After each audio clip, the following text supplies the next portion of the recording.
teman-teman, perkenalkan nama saya Miranda Agnes Taning Tagaol dengan NIM 4193111077. Saya dari kelas PSPM E 2019, Prodi Pendidikan Matematika. Nah, di sini saya akan memaparkan tutorial untuk uji analisis jalur atau biasa disebut dengan PET analisis. Nah, PET analisis ini merupakan bagian lebih lanjut daripada analisis regresi, di mana dalam analisis regresi umumnya digunakan untuk menguji apakah ada pengaruh langsung yang diberikan oleh variabel bebas dan variabel terikat.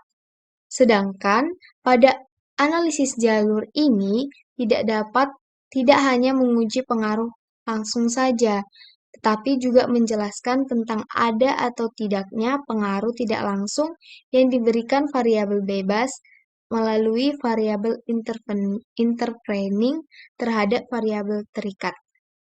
Di sini, data yang saya pakai yaitu ini,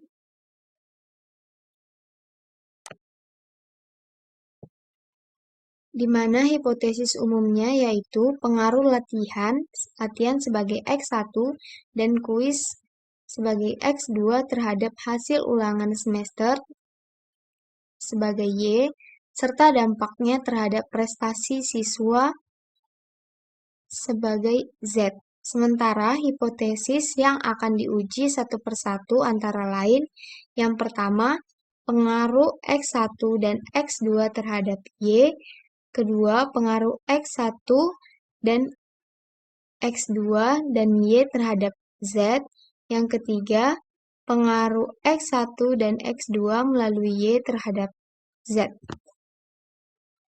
Adapun datanya, yaitu ini yang berjumlah 105 data. Baiklah, langkah pertama, kita membuka SPSS, kemudian mengklik variabel view, dan mengisi namanya. Di sini nama pertama kita masukkan yaitu X1, nama kedua X2,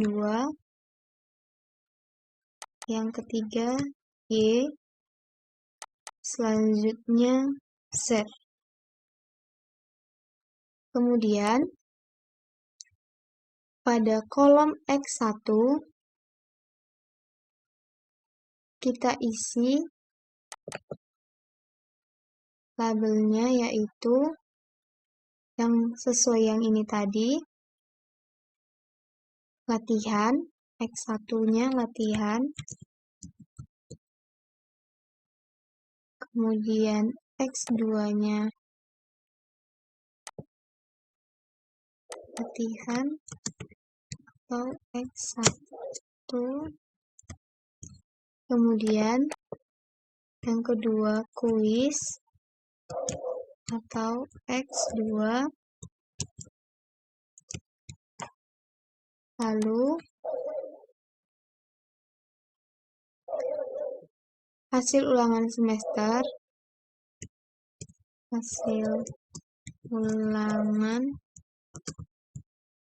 Y, lalu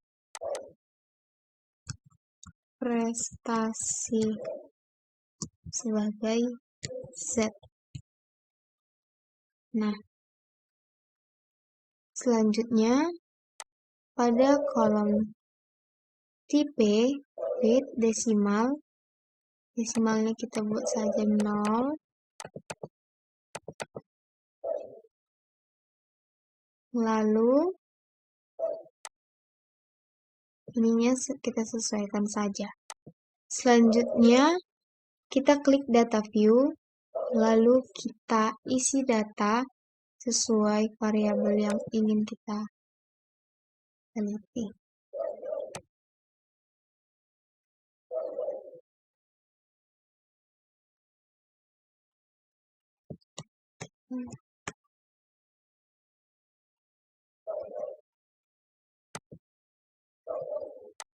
Selanjutnya kita paste.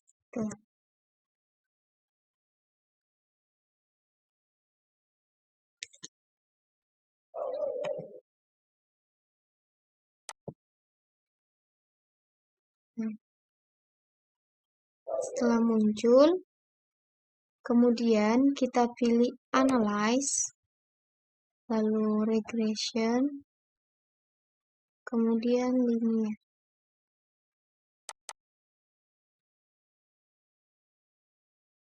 Setelah muncul kotak dialog Linear Regression, selanjutnya kita pindahkan latihan yang sebagai X1 dan X2-nya kita masukkan ke independen.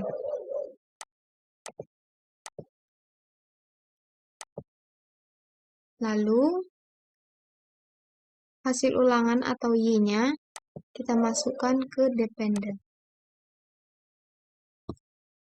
Kemudian, jika ini sudah kita masukkan ke dependen dan independen, maka kita klik OK.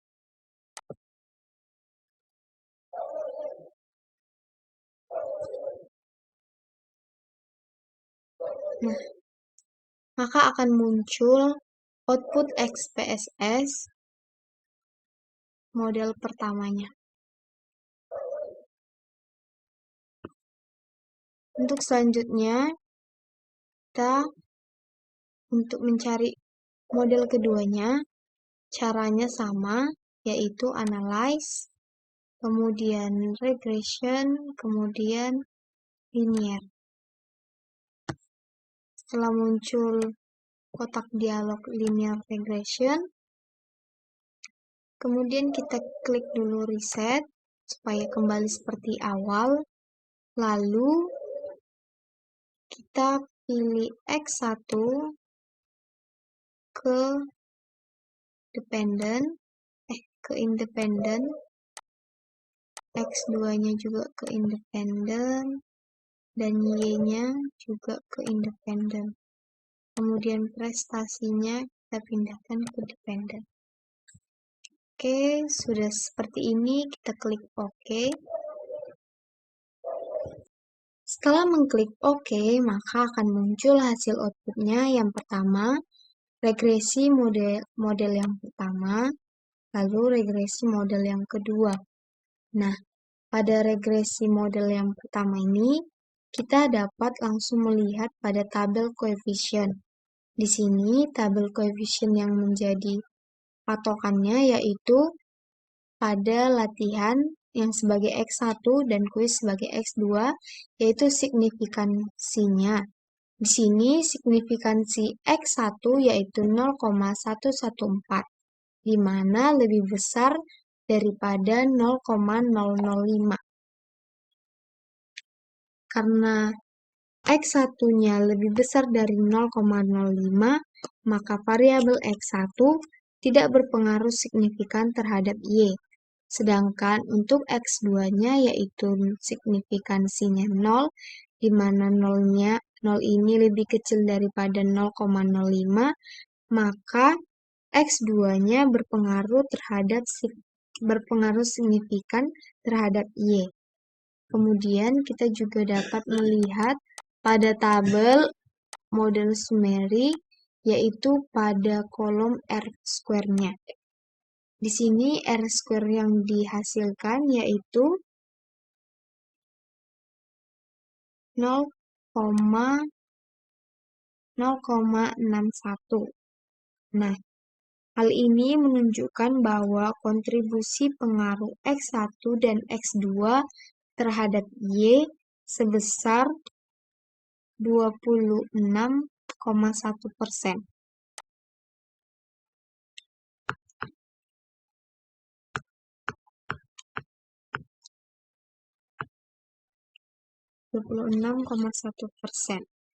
Sementara sisanya yaitu 73,9%,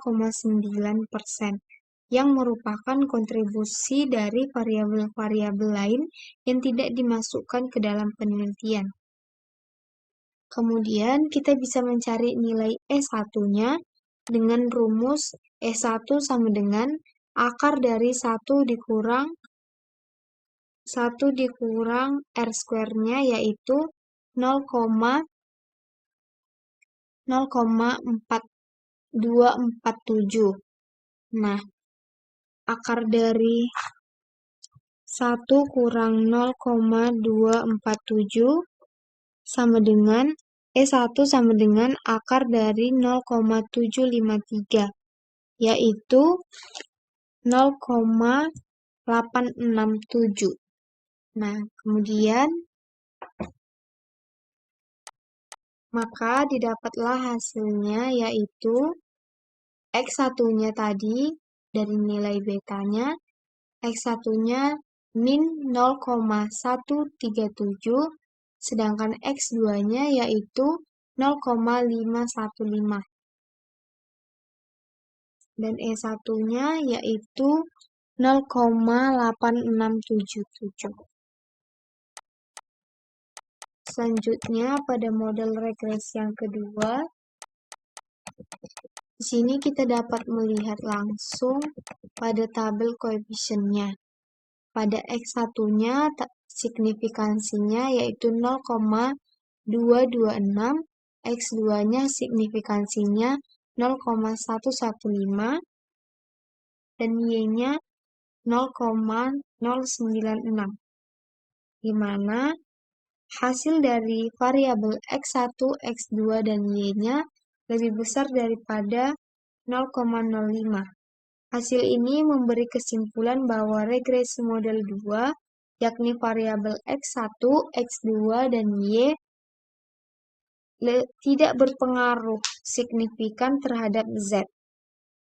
Kemudian, kita dapat melihat nilai R square-nya pada tabel model summary. Di sini, R square yang dihasilkan yaitu 0,038. Hal ini menunjukkan bahwa kontribusi X1, X2, dan Y terhadap Z adalah sebesar 3,8%. Sementara sisanya yaitu 96,2%, yang merupakan kontribusi variabel-variabel lain yang tidak diteliti. Sementara kita dapat mencari nilai E2-nya seperti cara mencari nilai E1, yaitu akar dari 1 dikurang R square-nya, maka E2 sama dengan akar dari 1 dikurang 0,038. E2-nya sama dengan akar dari 0,962 sama dengan 0,98. Oke. Selanjutnya, kesimpulannya yaitu analisis pengaruh X1 terhadap Y. Dari analisis ini diperoleh signifikansinya yaitu 0, yaitu tadi ini 0,114, di mana lebih besar daripada 0,05, sehingga dapat disimpulkan bahwa secara langsung tidak terdapat pengaruh signifikan X1 terhadap Y. Kemudian analisis pengaruh X2 terhadap Y. Dari analisis ini diperoleh nilai signifikansi X2 yaitu 0, di mana 0 lebih kecil daripada 0,05, sehingga dapat disimpulkan bahwa secara langsung terdapat pengaruh signifikan X2 terhadap Y. Kemudian analisis pengaruh X1 terhadap Z.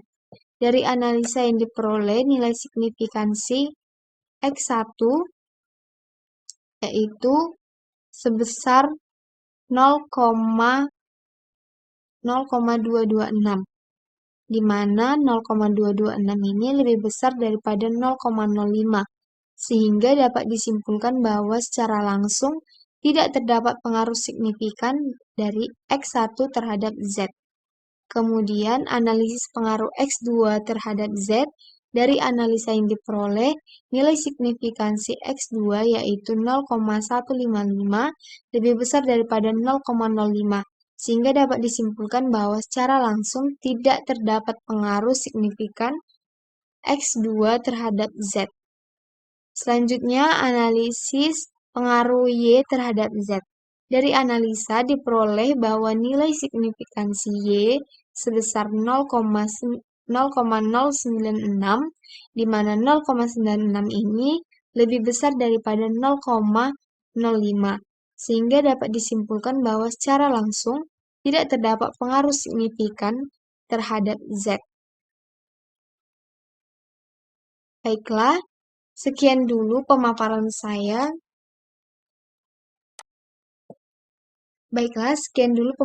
saya. Mengenai uji analisis jalur atau biasa disebut dengan PET analisis. Sekian dan terima kasih.